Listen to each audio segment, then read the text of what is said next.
आइए दोस्तों, हम किसी भी संख्या का वर्ग निकालना आज सीखेंगे बहुत ही कम समय में। आपके सामने ये लिखा हुआ दिख रहा है ए और बी। इसको हम समझ लेते हैं, तीन बॉक्स हैं, एक बॉक्स ये है, एक बॉक्स ये है और एक बॉक्स ये है।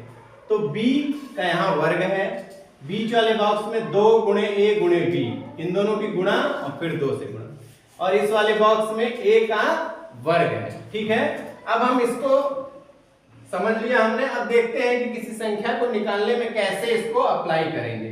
सबसे पहले एक उदाहरण ले लेते हैं हम। 56 का वर्ग समझते हैं। ठीक है, अब ये इसको समझ लेंगे हम कि ये a और b के फॉर्म में है। ठीक ना, तो हम b का वर्ग करेंगे। 6 का वर्ग कितना होता है? 36। 36 का 6 और हासिल कितना बच गया? 3। अब क्या करेंगे? 2ab, तो 2 की 5 में गुणा करेंगे, 2 पंचे 10 और 10 छक्का 60 और 3 जोड़ देंगे, कितना हो जाएगा? 63 का 3। फिर कितना हासिल बचा? 6। अब क्या करेंगे? अंत में a का वर्ग, अर्थात a की जगह क्या है? 5। 5 का वर्ग 25 और 25 और 6 कितना होता है? 31। तो 56 का वर्ग कितना हो गया? 3136। ठीक है, इसी तरीके से एक और सवाल हम देखेंगे और सीखेंगे कैसे उसका वर्ग। मान लीजिए 92 है, इसका वर्ग निकालना है। तो क्या करेंगे कि हम इधर b का वर्ग करेंगे, a और b के फॉर्म में मान लेंगे। b का वर्ग 2 2 4 हो गया। अब 2ab, तो 2 9 18 दूनी 36 के 6 और हासिल लग गया 3। a का वर्ग 9 9 81 और 3 84।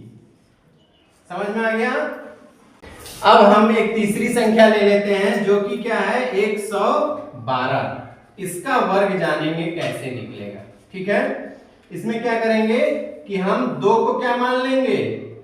b, और इस दोनों जो बची संख्या है उसको क्या मान लेंगे? a। तो अब b का वर्ग करेंगे, 2 का वर्ग 4।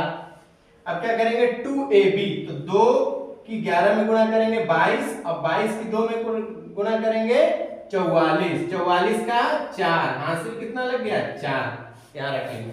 उसके बाद a का वर्ग करेंगे, 11 का वर्ग कितना होता है? 121। 121 में 4 जोड़ेंगे 125। ठीक है, अब इस तरीके से 112 का भी वर्ग कितना आ गया? ये आप कैलकुलेटर में निकाल के देख भी सकते हैं और बिल्कुल सही जो वर्ग होगा किसी भी संख्या का आप निकाल सकते हैं। ठीक है, बस ये ध्यान रखिएगा 3 अंक होंगे तो लास्ट वाली को b और बची संख्या जो होगी वो a हो जाएगी। ठीक है।